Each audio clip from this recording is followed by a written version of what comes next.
Buenos días, queridos hermanos. Me alegra poder compartir con ustedes otro tema de salud. Este va a ser un poquito largo, pero vamos a tratar de dividirlo en dos partes para que no sea demasiado pesado. Para los que no me conocen, mi nombre es Ligia Eunice Sosa Penfeld y hemos estado realizando algunas charlas de salud de algunos sistemas. Ya vimos el sistema respiratorio, la piel, y hoy vamos a ver el sistema locomotor.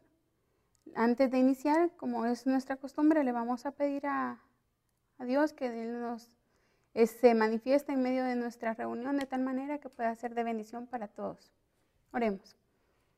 Padre nuestro que estás en el cielo, santificado sea tu nombre. Señor, te damos muchas gracias por la vida, por la salud, por las bendiciones que a ti recibimos. Gracias, oh Señor, por la organización y la estructura de nuestro cuerpo que es tan maravillosa. Te suplicamos que envíes tu Espíritu Santo para que nos haga comprender lo que sea difícil, lo que sea difícil de entender, difícil de explicar. Señor, sé con cada uno de nosotros, pasa tu mano sanadora sobre todos los enfermos. Dirige a los hermanos que están en giras misioneras y a los laicos. Gracias por todas tus bendiciones. En el dulce nombre de tu Hijo amado Jesús. Amén. Dice Génesis capítulo 2, versículo 23.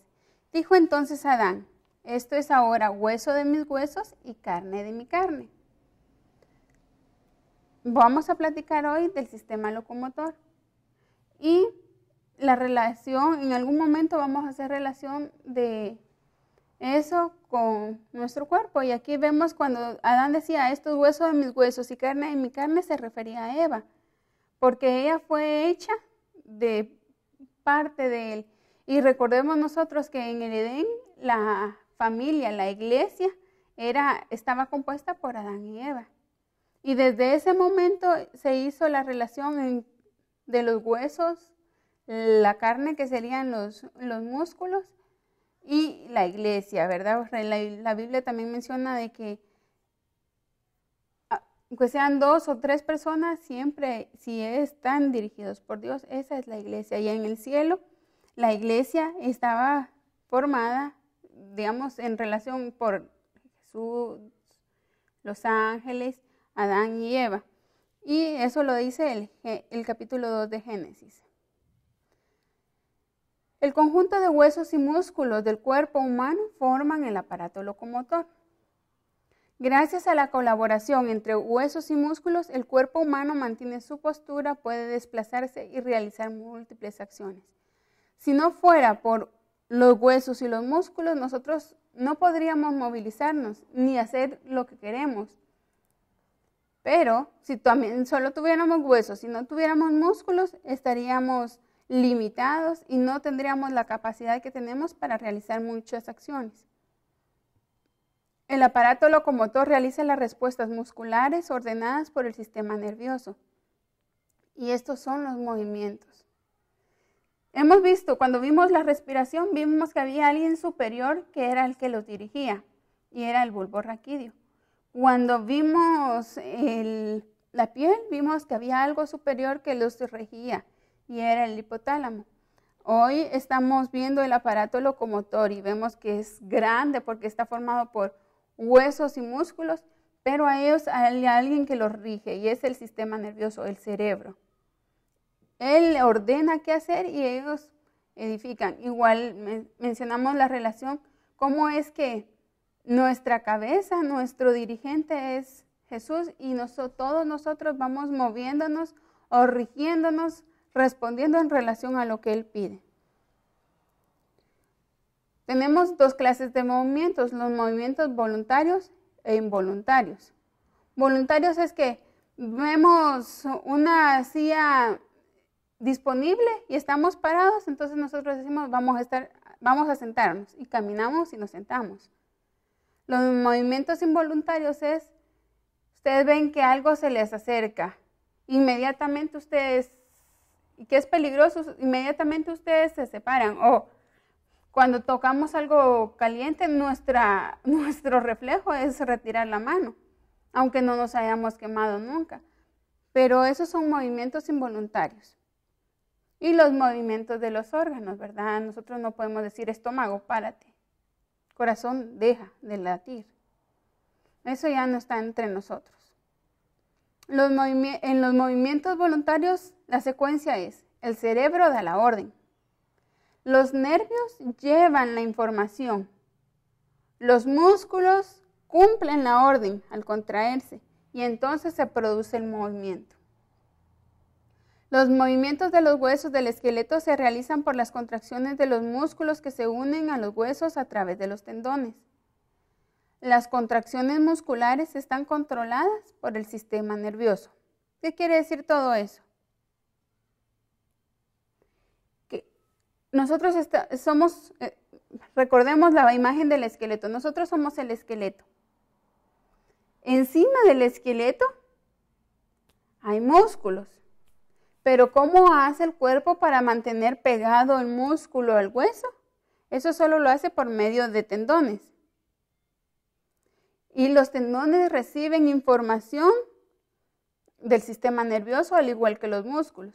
Entonces nosotros para poder movernos necesitamos que el tendón esté insertado en el hueso y en el músculo, de tal manera que al llegar la información el músculo pueda contraerse o estirarse dependiendo cuál sea la información. En los movimientos voluntarios incluimos los reflejos. Mencionamos que un reflejo es ver uno que se va acercando al fuego, que algo lo puede quemar y uno retira lo que está cerca del fuego, ya sea la mano, el pie, cualquier otra cosa. Cuando vemos que algo se acerca a nuestros ojos, ¿qué es lo que inmediatamente hacemos? Lo cerramos. Es un reflejo que nos ayuda a proteger contra cualquier cosa que quiera entrar al ojo. Y el corazón, los pulmones, el estómago, todos ellos tienen reflejos. En la imagen que vemos cómo está la persona con su mano cerca de la llama. Los nervios inmediatamente avisan de que hay algo ahí arriba y dicen, bueno, mira, aquí nos vamos a quemar, hay calor. El cerebro dice, bueno, no, quita la mano. Por medio de la médula ósea regresa la información y vemos que ahí tiene como una especie de 8. Entonces la parte que está azul, ellos son los que llevan la información. Es la parte sensitiva de del sistema este. Él dice, bueno, aquí hay calor, levanta la mano, siente, lleva la información al cerebro. El cerebro, por medio de la médula ósea, regresa la información en la parte motora y le dice, quita la mano. Y quien hace el movimiento de quitar la mano lo ejecuta por medio de los músculos. Pero así es este es el arco reflejo. Uno recibe la información de la sensación, la lleva al cerebro, el cerebro la regresa por medio de la médula ósea y le dice al lado motor, quita o pon, dependiendo de lo que sea necesario. Los reflejos se hacen sin querer. ¿Cómo? Ocurre primero el estímulo externo, se manda la información a través de los nervios, la médula espinal ordena la respuesta, los nervios transmiten la información, los músculos se contraen y se realiza el movimiento. El esqueleto. Pregunta de segundo primaria. ¿De cuántos huesos está formado el esqueleto? Los huesos en promedio de todos nosotros son 208 huesos. Y esos 208 huesos en algunas personas pueden ser más, en otros menos, pero son huesos que ya no son muy importantes o relativamente importantes. Eso sin contar los músculos, los huesos pequeñitos que son huesos accesorios, que son los que tenemos aquí en la palma de la mano. Esos no se cuentan entre los 208. Tenemos en promedio 100 articulaciones y más de 650 músculos. Somos muy complicados nosotros, ¿verdad? ¿Cuáles son las funciones del esqueleto? Sostener y dar forma al cuerpo, proteger los órganos internos como el encéfalo, el corazón, los pulmones, formar sangre en la médula roja de los huesos se producen los glóbulos rojos, que se llaman eritrocitos, los linfocitos y monocitos, que son otra clase de glóbulos blancos. Y el hueso también tiene como función, dijimos, uno, proteger, otra, sostener. Ahora vimos formar sangre. Y también le sirve de anclaje para los músculos. Ellos, si no estuviera el hueso, no hay donde se pueda insertar el músculo. De este modo, cuando los músculos se mueven, tiran de los huesos a los que están unidos y podemos realizar todo tipo de movimientos. Qué lindo, ¿verdad? Porque el hueso por sí mismo no tiene movimiento, necesita que esté el músculo ahí y el músculo le ayude a ejecutar la acción. Quisiera que leyéramos un poco lo que dice Éxodo capítulo 18, versículo 33 al 22. Y dice: aconteció que el día siguiente se sentó Moisés a juzgar al pueblo, y el pueblo estuvo delante de Moisés desde la mañana hasta la tarde. Viendo el suegro de Moisés todo lo que hacía con el pueblo, dijo: ¿qué es esto que haces tú con el pueblo? ¿Por qué te sientas tú solo y todo el pueblo está delante de ti desde la mañana hasta la tarde? Y Moisés respondió a su suegro: porque el pueblo viene a mí para consultar a Dios. Cuando tienen asuntos y vienen a mí, yo juzgo entre el uno y el otro y les declaro las ordenanzas de Dios y sus leyes. Entonces el suegro de Moisés le dijo: no está bien lo que tú haces. Desfallecerás del todo tú y también este pueblo que está contigo, porque el trabajo es demasiado pesado para ti. Tú no podrás hacerlo solo. Qué bonito, ¿verdad? Moisés estaba con todas las ganas de servirle a Dios y desde la mañana se sentaba y había una gran fila de gente allá afuera esperando que les resolvieran los problemas y él uno por uno los atendía a todos. Pero el suegro se dio cuenta que eso no se podía hacer, era demasiado. Entonces le dijo: mira, tú te estás cansando. Y eso no es conveniente. Uno, porque te fatigas. Y no solo se cansaba él, también se cansaba la gente de esperar. Eso nos pasa a nosotros cuando vamos a las oficinas del gobierno, ¿verdad? Vemos que hay 2 o 3 personas atendiendo, pero ellos ponen ahí 5 o 7 escritorios donde a uno lo pueden atender, pero los que atienden son 2 o 3 y encima se llevan un montón de tiempo para atendernos. Y nos desesperamos de tener que estar esperando que alguien nos atienda. Y si por el contrario nosotros fuéramos los que trabajamos para el gobierno, diríamos: sí, hay 5 escritorios, pero el problema es que solo nos contratan a 2 o a 3 para hacer ese trabajo. Y desde que amanecemos no nos da tiempo ni siquiera para comer bien, para hacer otro tipo de necesidades, porque estamos ocupados de tanta gente que viene, como que no hubieran otras oficinas. Pues lo mismo le pasaba a Moisés. Él corría el riesgo de que la gente se desesperara de tanto tener que esperar y al final decidieran hacer ellos con sus propias manos o como ellos creían resolver su problema, en vez de tener que esperar a que los atendieran tanto tiempo. O sin duda, él terminaba el día que ya no quería saber nada de la familia, de problemas con hijos, ya no quería saber que tenía que levantarse al otro día, estaba cansado, agotado y no era saludable. Entonces, ¿qué le aconsejó su suegro? Oye ahora mi voz, yo te aconsejaré y Dios estará contigo. Está tú por el pueblo delante de Dios y somete tú los asuntos a Dios. Enseña a ellos las ordenanzas y las leyes y muéstrales el camino por donde deben de andar y lo que han de hacer. Además, escoge tú entre todo el pueblo varones de virtud, temerosos de Dios, varones de verdad, que aborrezcan la avaricia y ponlos sobre el pueblo por jefes de millares, de centenas, de 50 y de 10. Ellos juzgarán al pueblo en todo tiempo y todo asunto grave lo traerán a ti. Y ellos juzgarán todo asunto pequeño. Así aliviarás la carga sobre ti y la llevarán ellos contigo. Qué bonito. Porque para empezar, le ofreció una solución a su problema y al problema de la población. Le dijo: tú tienes que estar en íntima relación con Dios. Y tienes que estar siempre orándole a Él. Los problemas que tú tengas, tú se los comunicas a Dios y Él te los resuelve y Él te dice qué hacer. Pero tú, ¿qué tienes que hacer con la gente? Tú no le vas a enseñar, no vas a resolver todo el problema. Tú tienes que escoger gente especial. Y ahí mencionaba las características. Era gente que tenía que ser correcta, gente virtuosos, temerosos de Dios, gente que fueran correctos, que no fueran avaros. Y les dijo, a ellos tú les vas a enseñar las leyes y ordenanzas.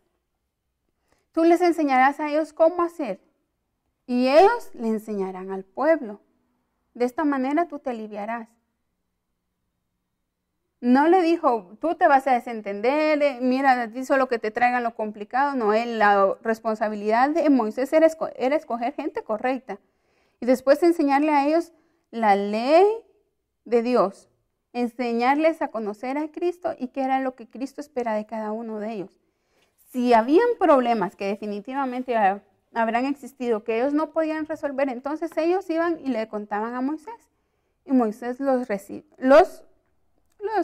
realizaba, los corregía. Desde el inicio nosotros vemos de que Dios ha tenido un orden y ha instituido la iglesia con cierto orden para que todo funcione de la manera correcta. Por eso es que habemos miembros de iglesia, asociaciones, uniones, divisiones y la conferencia general. Porque la conferencia general no se puede encargar de resolver ella todos los problemas, pero ella desde el nivel pequeño se van escogiendo personas correctas, personas que sepan de Dios, que sepan las leyes de Dios, qué es lo que Dios pide de ellos, y ellos ir enseñando, resolviendo sus problemas a su nivel, digamos. No se puede resolver algo a nivel de iglesia, o a nivel de miembros se va a nivel de iglesia. Si no se puede a nivel de iglesia, se acude a la asociación, a la unión, a la división, hasta llegar a la conferencia general. Ese es el consejo de Dios. ¿En qué dice 1 Corintios 14:40? Pero hágase todo decentemente y con orden. ¿Qué dice Mateo 18:19? Otra vez os digo que si 2 de vosotros os ponéis de acuerdo en la tierra, en cualquier cosa que pidieren les será hecho por mi Padre que está en los cielos. No nos debe preocupar a nosotros la cantidad de miembros que seamos, sino que lo que nosotros estamos haciendo esté de acuerdo a la voluntad de Dios, y debemos de confiar en que Dios resolverá. Pero al igual que el esqueleto, nosotros también necesitamos tener una estructura, un orden. La hermana Elena escribió para alcanzar... ¿Cuál fue la comisión que le dio Jesús a los discípulos? La gran comisión de Mateo. Ir y hacer discípulos en el nombre del Padre, del Hijo y del Espíritu Santo, que fueran y enseñaran a todo el mundo. Pero todo el mundo, aunque fuera en el tiempo antiguo, era grande. Y nosotros no tenemos todo el tiempo del mundo. Entonces, ¿cómo Dios comisionó? El consejo de la hermana Elena es que si hay tanto trabajo que hacer, nosotros debemos de llenar algunos requisitos para poder cumplir nuestro trabajo, nuestro objetivo. Y dice, para alcanzar el objetivo de la gran comisión, siendo que hay tanto trabajo que se debe realizar en poco tiempo, es indispensable unidad de acción, orden exacto y organización. Todos nosotros debemos saber para dónde vamos y qué es lo que esperamos del lugar, de la obra que estamos realizando y del objetivo de la iglesia y del departamento para el cual servimos dentro de la iglesia. Debemos saber en qué orden vamos a ir realizando cada cosa para al fin poder obtener el objetivo deseado. Si no nos organizamos, no nos ordenamos y no sabemos qué es lo que queremos como iglesia, vamos a llegar a ningún lado. Y podemos matarnos trabajando y nunca tener resultados. Nunca se ha visto que nosotros querramos caminar hacia enfrente, pero los pies van para adelante y la cabeza y los brazos van para atrás. Todo el cuerpo va hacia adelante. Si nosotros queremos agacharnos para recoger cualquier cosa del suelo, todos nuestros órganos colaboran para poder recoger lo que necesitamos. Al igual, nosotros como iglesia necesitamos, para poder cumplir el objetivo, trabajar todos en nuestras diferentes áreas, organizados y con orden. Eso quiere decir que aunque el hermano fulano tenga el departamento de evangelización, otro el departamento de salud y el otro, digamos, el diaconado, todos los tres tienen que trabajar de tal manera que su único objetivo sea ganar almas, pero cada uno en su diferente función. El diácono, cuando vengan las visitas, los va a recibir con amabilidad, les va a hablar de Dios, les va a sonreír, les va a llevar la Biblia, les muestra los versículos, les lleva al himnario, les dice por dónde van. Esa es la función para poder ganar almas. Y la del evangelista, ¿qué va a hacer? Darle los estudios de la Biblia. ¿Cuál va a ser la función del área de salud? Enseñarle cómo Dios nos enseña a vivir de una manera sana. Y tratar de esa manera poder ganar un alma para Cristo. Pero todo tiene que llevar un orden. Y ese orden uno lo va aprendiendo a medida que está uno en su desarrollo. Entonces, de esa manera vamos a poder, si todos trabajamos con un mismo objetivo, de una manera organizada y con orden, vamos a poder alcanzarlo. Dice, Dios es un Dios de orden. Todo está conectado con el cielo en perfecto orden, sujeción, y mediante la disciplina marca los movimientos de la hueste celeste. Dios también es un Dios de orden y sus ángeles son disciplinados y están sujetos a un orden perfecto. Después en Patriarcas y Profetas, en la página 376, dice, el éxito se obtiene solo mediante la acción armoniosa. Dios requiere un sistema ordenado en su obra y exige no menos que en el tiempo de Israel. Todos los que trabajan para Él deben hacerlo con inteligencia, cuidadosamente, sin negligencia. Él dará por hecho su trabajo cuando se haga con fe, exactitud, entonces pondrá su sello sobre lo realizado. Qué bonito que Dios tiene control de calidad y pone su sello de control de calidad solo si nosotros hemos hecho con a conciencia nuestro trabajo, con fe, con exactitud, no mediocre ni negligente. Cuando lo hacemos bien, entonces después de que ya hemos pasado la prueba, ahí está el sello, su aprobación. Vamos a ver ahora de qué están formados nuestros huesos. Los huesos están formados por un tejido vivo y muy duro que contiene sustancias inorgánicas. Está formado en un 85% de fosfato de calcio, en un 9% de carbonato de calcio, 2% fosfato de magnesio y oseína. 85 más 9, 94. Podemos decir más o menos que el 94% del hueso está hecho de calcio o tiene relación con el calcio. De ahí su otra porción es magnesio y oseína. ¿Cuáles son las partes del hueso? Todos hemos visto cuando decimos hueso, nos recordamos la figura del fémur, ¿verdad?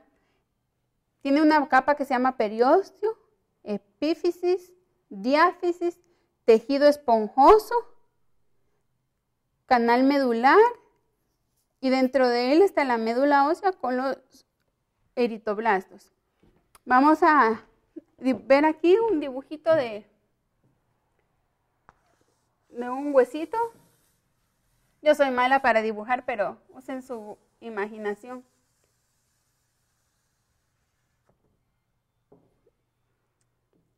Dice, tiene varias capas. La capa de hasta arriba, lo que se chupan los perritos, periósteo.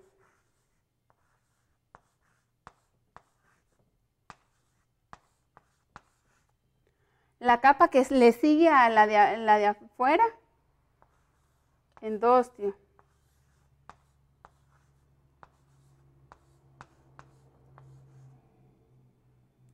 Estas bolas que generalmente nosotros vemos en los huesos de los animales, casi siempre son huesos, ¿verdad? Los que encontramos en el mercado, que los perros andan mordiendo. Las bolas que están a los lados, eso se llaman epífisis.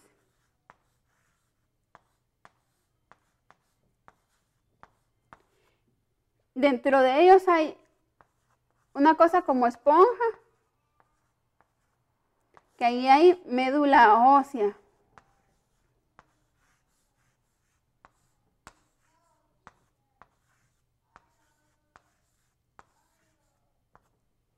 Lo mismo encontramos del otro lado, la médula ósea.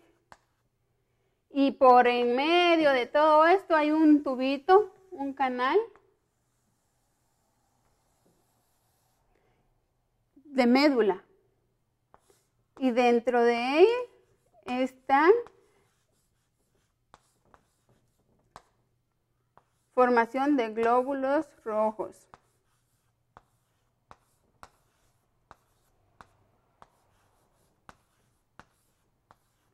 Entonces dijimos el periósteo, la capa de hasta afuera, el endostio, la capa que le sigue inmediatamente después de la que está afuera, la epífisis, que son esas dos protuberancias o bolas que nosotros vemos en los huesos. Por dentro está la médula ósea y el tubo o canal de médula ósea que contiene o forma dentro de él eritocitos o glóbulos rojos.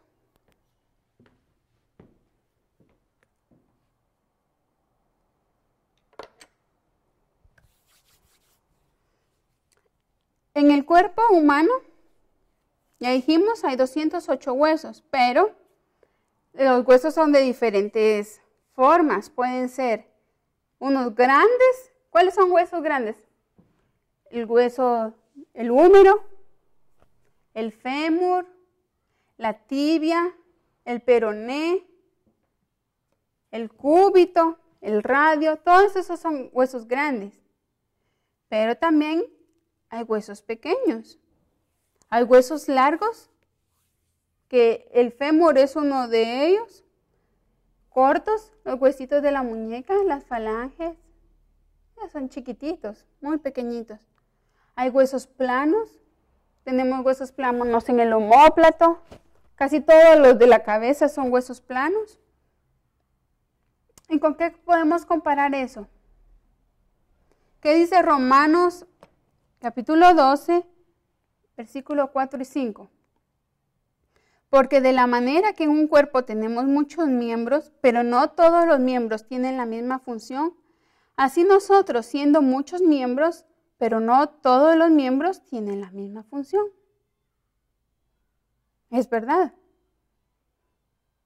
En el cuerpo hay multitud de ejemplos, y uno de ellos son los huesos largos, huesos pequeños, pero no todos servimos para lo mismo, no todos desempeñamos en la misma área, al igual que en el cuerpo, pero todos debemos ir con el mismo objetivo y mantener el orden. ¿Y qué dice Isaías 28, versículo 24 al 28?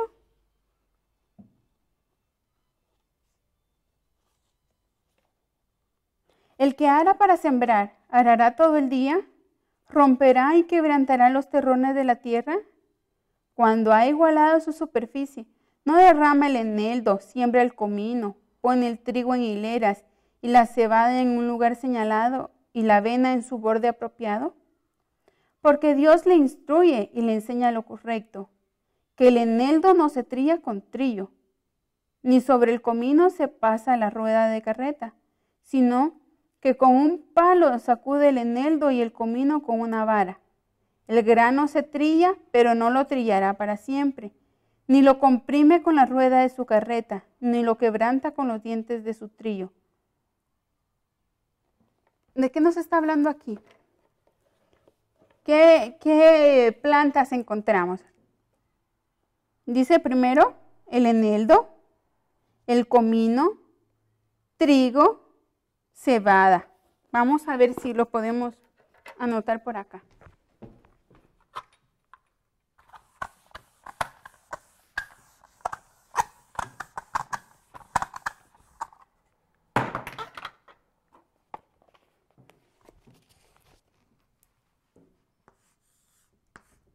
Eneldo,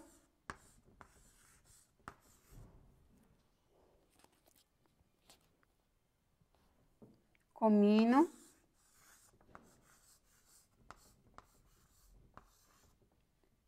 trigo, cebada,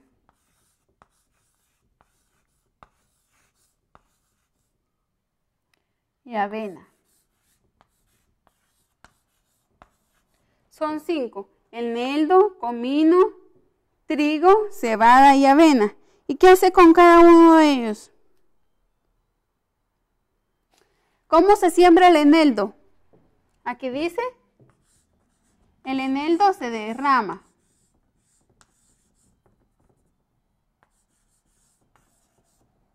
¿Qué hace con el comino? Ese se siembra. Digamos, se mete dentro de la tierra, se pone dentro de la tierra. ¿Qué hace con el trigo? También se siembra.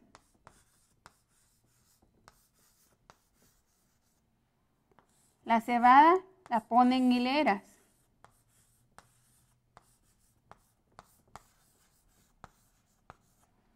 Y la avena la coloca sobre su borde.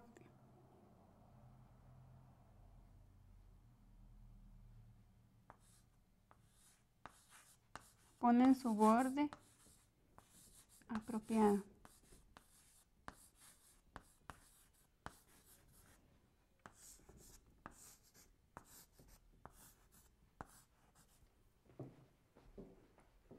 Y luego, ¿qué dice? El eneldo lo derrama, el comino, al igual que el trigo, lo siembra. La cebada la pone en hileras y la avena en su borde apropiado. Pero cuando es hora de cosechar, ¿qué hace? ¿Qué más se hace con cada uno? Dice aquí, el eneldo no se trilla con trillo, ni sobre... ¿Qué quiere decir? El eneldo no se trilla con trillo. El trillo es el rastrillo. Entonces, nosotros vemos que el eneldo lo usan para un poquito de... Vamos a ver un poquito de plantas. ¿Para qué usa la gente el eneldo? Cuando quiere darle olor y sabor a las comidas. Entonces, nosotros no podemos agarrar el eneldo y jalarlo con el rastrillo, porque si lo hacemos con rastrillo, lo destruimos. Entonces, no se hace con rastrillo para evitar que se destruya. Eso lo podríamos comparar con algunos hermanos en la iglesia, que a ellos no les pueden tratar mal. No los podemos hablar fuerte porque luego se sienten. Pero esos hermanos dentro de la iglesia tienen una función especial y su función es ponerle sabor al caldo. Entonces, vemos un tipo de hermanos dentro de la iglesia, ya dijimos, cuya función es darle sabor a las cosas, ayudar a que la iglesia esté en armonía, esté feliz, esté contenta, pero esos hermanos no les podemos tratar fuerte, no los podemos y llamar la atención, no podemos hablarles pesado, a ellos hay que irles con suavidad, porque si les hablamos fuerte los destruimos. Pero hay otros hermanos que la función de ellos es como el comino. Pero ¿qué le pasa al comino? Al comino no le puede pasar una rueda de carreta, dice, no pueden llevar demasiado peso encima. Porque si al pobre comino se le pone el peso, Señor, entonces no nos queda nada. ¿Para qué usamos nosotros comino? para ponerle sabor a las comidas también. Pero es un poco más fuerte que el eneldo, porque el eneldo son unas ramitas que solo con mover los dedos se deshacen. El comino ustedes mueven los dedos y no se ha destruido. Necesita puede tener un poquito más de presión, pero tampoco el soportar la rueda de una carreta, eso es demasiado. Entonces sabemos, hermanos, en la iglesia que sobrevivimos al frote de los dedos, pero tampoco aguantamos demasiado peso. Luego tenemos el siguiente. Dice aquí el consejo, dice, al eneldo hay que sacudirlo y al comino darle con una vara. Siempre el eneldo es el más suavecito, a él hay que tratarlo mejor que al comino. ¿Qué hacen con la avena? A ese sí lo trían, pero no lo trían para siempre, ni lo comprime con rueda de su carreta, ni lo quebranta con los dientes de su trillo. Entonces, la cebada, la avena son granos. Y esos dos sí llevan más presión que los otros. Tienen más, a eso se les exige más, a ellos se les pide que hagan más cosas mejor hechas y ellos lo aguantan, lo toleran.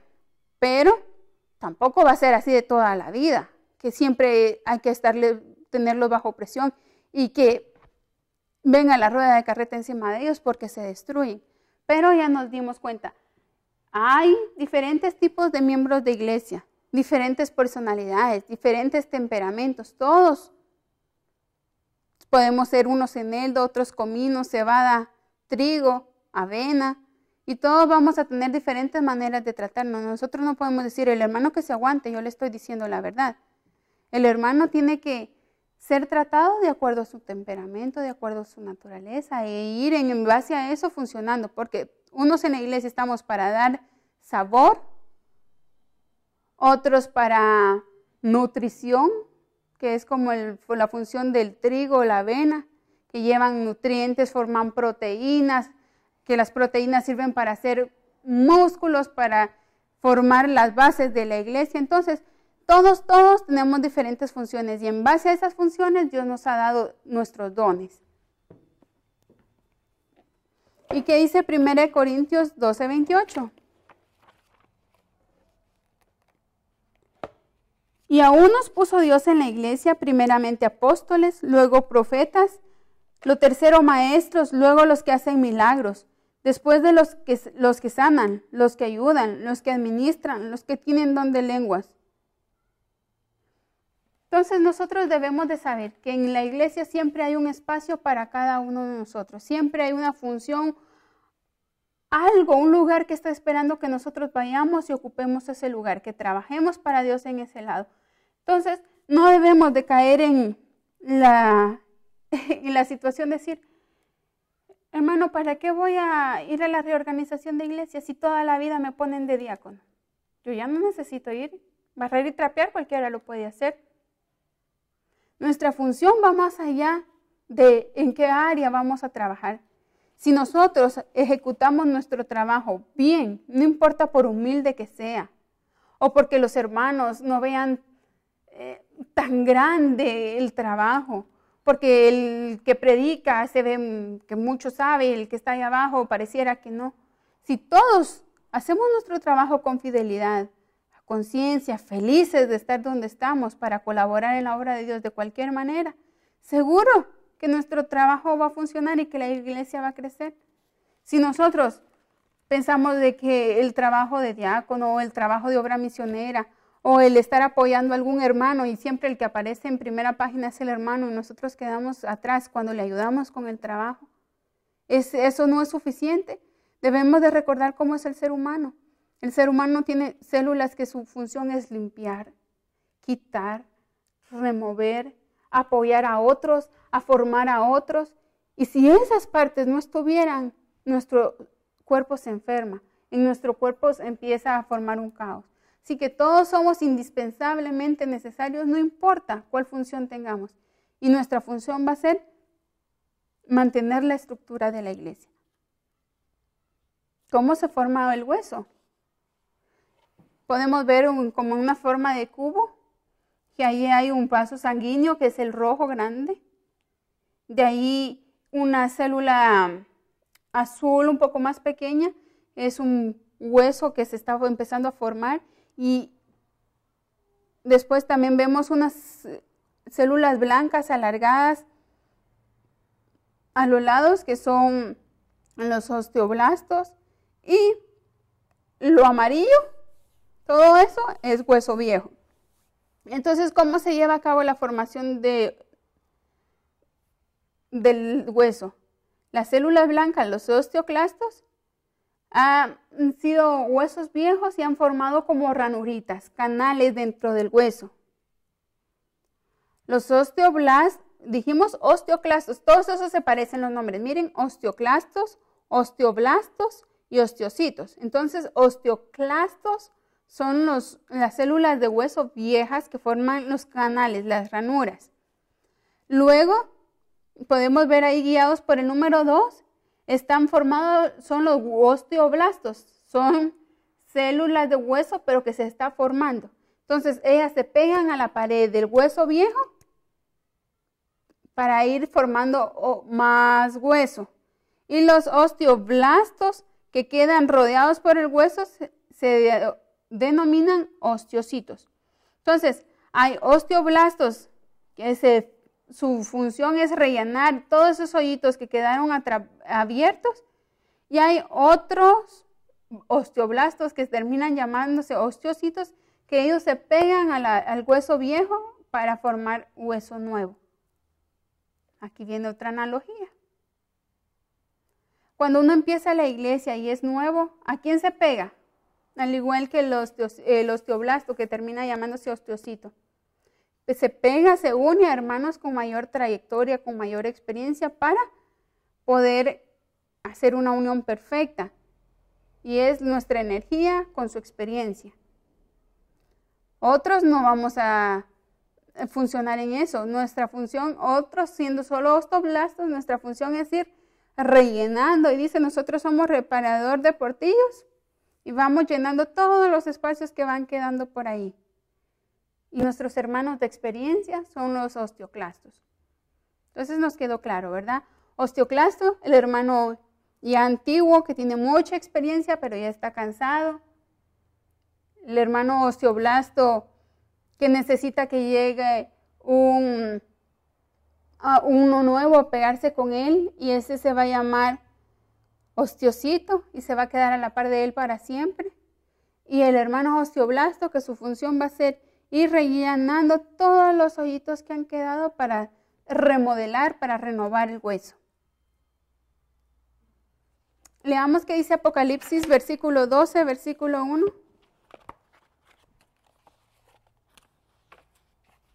Aquí es cuando se menciona,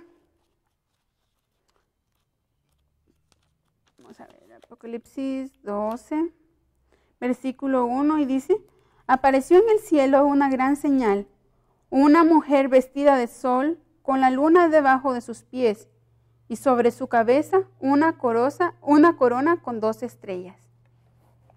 ¿Se recuerdan a qué representa la mujer en la Biblia? A la iglesia. Y estaba vestida de sol, y el sol representa a Jesús. Entonces vamos a recordar que siempre nosotros vamos a estar regidos, vamos a estar gobernados por Jesús. Él es el que nos tiene que cubrir, Él es nuestro jefe. Y también tiene una función muy especial Jesús. ¿Se recuerdan cuando estábamos hablando de la vitamina D y cómo funciona? Más adelante, cuando nosotros mencionemos nuevamente la vitamina D, vamos a hacer esa asociación. No se olviden, la iglesia, la mujer estaba vestida del sol. Y ahora vamos a leer lo que dice Nehemías, capítulo 13, versículo 10. Dice: encontré asimismo que las porciones para los levitas no les habían sido dadas, y que los levitas y cantores que hacían el servicio habían huido cada uno a su heredad. ¿Qué situación se menciona aquí? Cuando el pueblo de Israel dejó de dar el diezmo, dejó de colaborar, entonces, ¿qué sucedió? Que como el diezmo era lo que servía para alimentar al sacerdocio, entonces ellos se fueron, dejaron de hacer lo que estaban haciendo y se fueron a buscar su trabajo para poder encontrar una manera de ganar su sustento diario y el de su familia. Pero, ¿qué se descuidó? Se descuidó el servicio en el templo. Vamos a ver de qué manera es que Dios nos ayuda o nos pide que nosotros también colaboremos en su causa. La hermana Elena escribió: nuestros cuerpos se forman de lo que comemos. Cada movimiento de cada órgano requiere energía y este desgaste es recuperado con la ingesta de comida. Cada órgano del cuerpo comparte con otro su nutrición. El cerebro necesita su porción, los huesos, los músculos y los nervios, cada uno tiene su demanda. Es un proceso maravilloso que transforma la comida en sangre y usa esta para construir diferentes partes del cuerpo. Este proceso es continuo, llevando con vida y fuerza cada nervio, músculo y tejido. Qué lindo, ¿verdad? Es increíble, yo me admiro cómo la Biblia y los testimonios tienen descrito cualquier cosa que nosotros nos podamos imaginar. Y aquí nos dicen, lo que nosotros comemos se transforma. Y eso, dependiendo de lo que nosotros comemos, va a ser nuestra nutrición. Porque de ahí se alimenta, se fortalece, se renueva el cuerpo. Y después dice, cada órgano exige una cantidad diferente de sangre, pero todos piden. Entonces nosotros a veces decimos, ¿por qué a tal departamento o por qué tal iglesia tiene más recursos que nosotros y nosotros menos? Cada uno pide diferente y a cada uno se le da diferente de acuerdo a sus necesidades. El cuerpo humano se divide, para comprenderlo mejor, en huesos de la cabeza, huesos del tronco y las extremidades.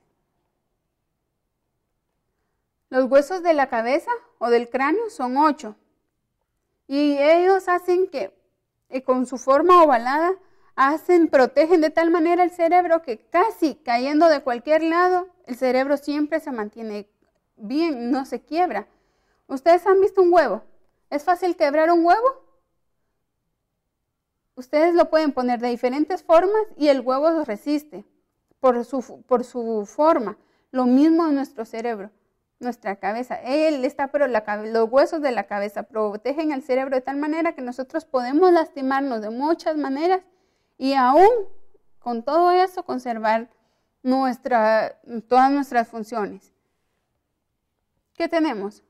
Un frontal, un occipital, 2 parietales, 2 temporales, un etmoides y un esfenoides. Esos son los huesos de nuestro cráneo.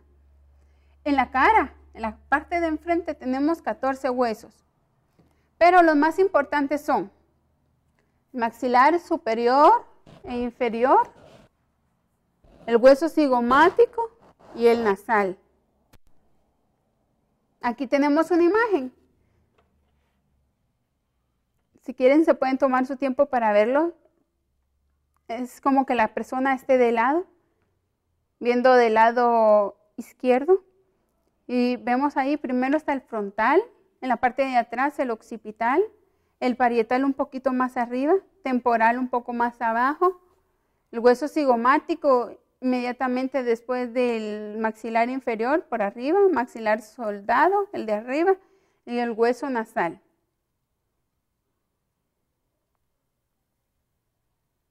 ¿Ya los ubicaron? ¿Sí? Bueno, vamos a ver los huesos del tronco. En el tronco, que es, digamos, del cuello para abajo hasta la cintura, por decir así, tenemos la clavícula y el omóplato. Clavículas son 2. Son estos que cuando uno es muy delgado se le notan casi siempre. Son unos huesitos que uno los siente bien, bien larguitos acá. Y el omóplato, cuando nosotros movemos el brazo, el hueso que sale por este lado, ese es el omóplato. Esos dos sirven para apoyar las extremidades superiores. ¿Y cuáles son las extremidades superiores? Los brazos, ¿verdad?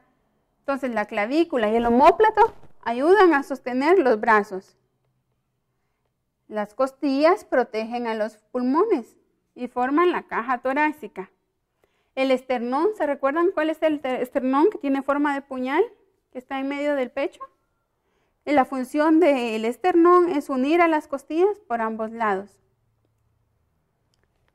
Las vértebras forman la columna vertebral y protegen la médula espinal, también articulan las costillas.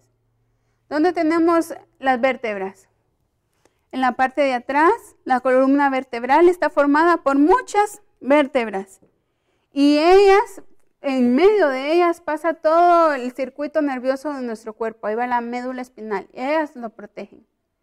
Y en la pelvis tenemos el ilion, isquion y pubis, y esas son las que sostienen a nuestras piernas.